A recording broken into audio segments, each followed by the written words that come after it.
When finding out how to create my own media product, it was seemingly important to research film trailers, film magazines and film posters from all horror genres. As I chose my trailer to fall under the psychological horror genre, to me it was important to pick out other psychological trailers as it gave me a perfect platform to start creating my own ideas on, and to also get an inspiration.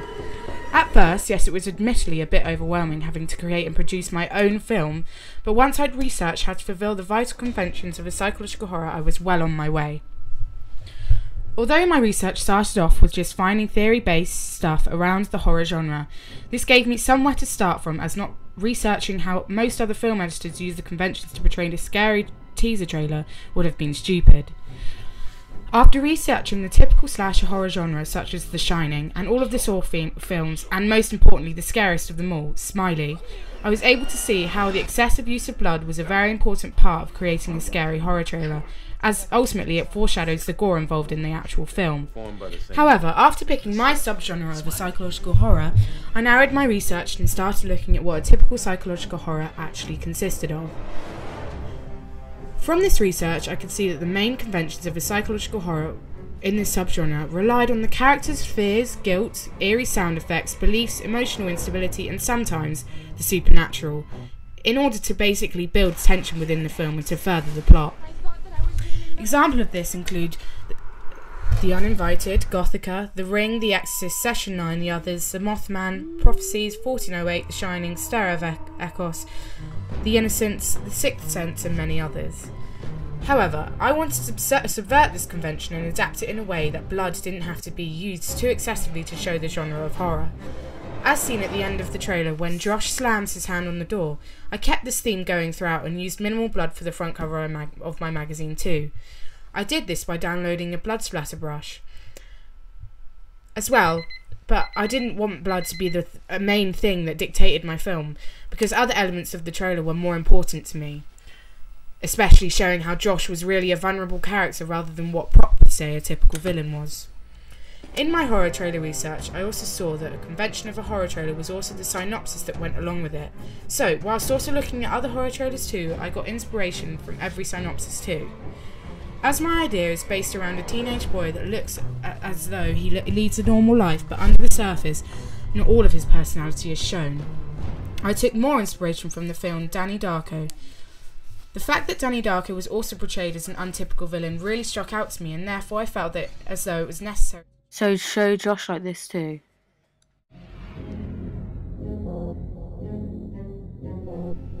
So, why'd you move here? My mom had to get Donnie Darko is a 2001 American supernatural drama film written and directed by Richard Kelly, and starring Jake Gyllenhaal, Drew Barrymore, Patrick Swayze, Maggie Gyllenhaal, Noah Wiley, Jonah Malone, and Mary McDonnell. The film depicts the adventures of the title character as he seeks the meaning and the significance behind his troubling doomsday-related visions, and when researching Donnie Darko, it gave me confidence to challenge the final girl theory by Carol Clover by effectively making Josh the final man instead of showing and portraying his vulnerability. I have to obey him. He saved my life. The narrative was a very important aspect of subverting this convention too, as I made sure that my trailer was from Josh's point of view. This was again because I wanted to challenge Judith Butler's suggestion that any women involved in a horror film are mainly seen as vulnerable. After all, I wanted to challenge Steele Neve's suggestion that repetition is bad for the economy, such as themes and settings, and it will only bore the economy, and after all, the last thing that I want to do is bore my audience. Other films that aided me to develop my ideas and fulfill certain conventions further were the trailers Fight Club and Shutter Island. However, Donnie Darko was definitely the main trailer that I saw best fit to my idea, as it was also based on a boy with psychosis and showed how he started to act out his nightmare. As Donnie Darko was pretty much the same kind of idea, it would have been stupid not to have used this as research for my trailer. The trailer Donnie Darko showed me how I could portray to my audience how Josh was having hallucinations, especially when in the scene when Donnie is talking to Frank in the mirror. I took this idea and adapted it myself to fit my idea in order to portray Josh's psychosis as well. Other conventions of real media products that I could see in most horror films had to be Laura Mulvey's the male gaze theory, and to be honest, after my research I was extremely bored of seeing the same thing over and over again. The sexualised woman with her top off getting killed by the main protagonist. A perfect example of this was seen in the trailer Jennifer's Body. After all, the name of the movie says it all, Jennifer's Body. What did I do about it? I subverted it. The other character that was involved in my trailer was a woman. She was shown a lot, however when she was shown she was fully covered up, head to toe. What a surprise. I didn't want the main focus to be a woman with a good body.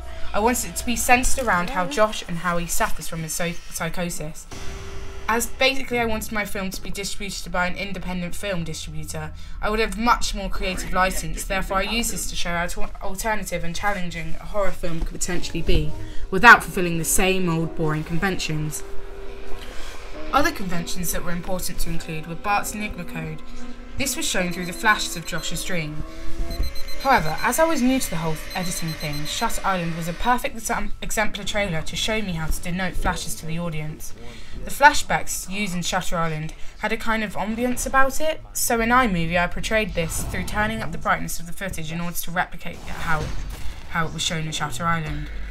Shutter Island is a 2010 American psychological thriller film directed by Martin Scorsese. The film is based on Dennis Lehane's 2003 novel of the same name. Production started in March 2008. Leonardo DiCaprio stars as a US Marshal Edward Teddy Daniels who is investigating a psychiatric facility on Shutter Island. Positively cited by movie reviewers, the film grossed over $128 million in its initial domestic theatre release, as well as an additional $166 million internationally. Another film trailer that helped me develop my own idea was the film Fight Club. Fight Club is a 1999 film based on the 1996 novel of the same name by Chuck Palahniuk Newark. The film was directed by David Fincher and stars Brad Pitt, Edward Norton and Helen Bonham Carter. Norton plays the unnamed protagonist, and every man who is disconnected with his white-collar job. He forms a fight club with soap maker Tyler Durden, played by Pitt, and they are joined by men who also want to fight recreationally. The narrator becomes embroiled in a relationship with Durden and a dissolute woman, Marla Singer, played by Bonham Carter. As Tyler Durden is explained to be an unnamed protagonist, I used this to my advantage and replicated the idea too.